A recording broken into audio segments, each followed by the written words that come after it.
Alright, we're tinkering again. This is from an Atlas 350 XL, and it had multiple problems, and we're getting them fixed one at a time here. But anyway, this is kind of interesting. Here's the driver and pre-driver. This is the pre-driver up here, this is the driver board down here, and it goes into the power amplifier, obviously.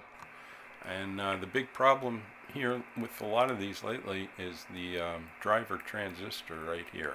It's made by CTC Corporation.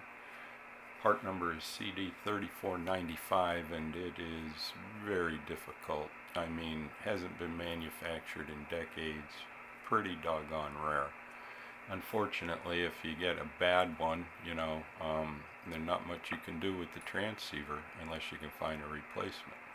Well, shout out to my buddy Steve, DEX, who came to the rescue. He had some Atlas parts, and he had a couple of driver transistors. So we're going to check them out on the curve tracer over here. By the way, that's the whirligigs. They're storming and spinning today. But anyway, I got a curve tracer here, which I'll use with the oscilloscope up there, and we'll check these transistors out. The original one here that's bad, and the 2 poles that I got from my buddy. So stand by. Okay, I got the transistor taken out, and we got it hooked up here to the curve tracer. Now let's look at the display of what the original one looked like. And of course that is not it. We got to switch over to the probe on the curve tracer. So here's what the original one looked like, and that is the technical term we use for that is napuda.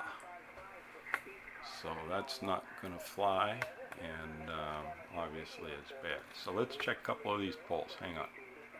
Okay, here's pole number 1, and I've got VCE set at about 15 volts or so. I'll come up and look at the display, and that's what it should look like. So we're going to call that one fine business, okie dokie, and that'll be a good candidate to go into the transceiver here. So let's check the next one. Okay, here's the next one. All hooked up to the curve tracer, and if we go up and look at the display here, it's a little bit different.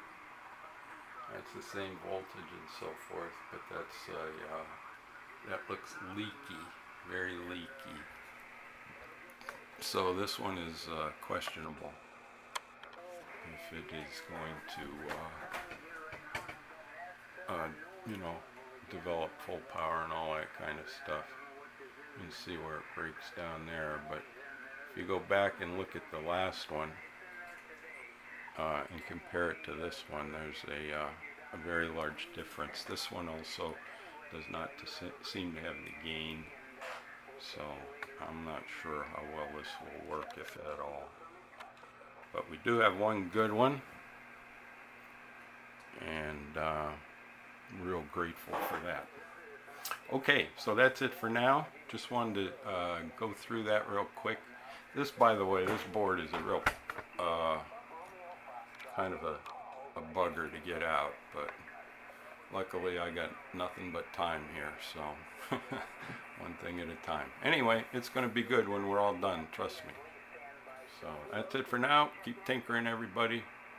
Sooner or later you'll get the video of the completed 350 XL and power supply, which also when it came in was showing almost 30 volts, so massive rebuild of the power supply too. But by the time this is all done, I think it's going to be real good. Alright, keep tinkering, everybody. See y'all later.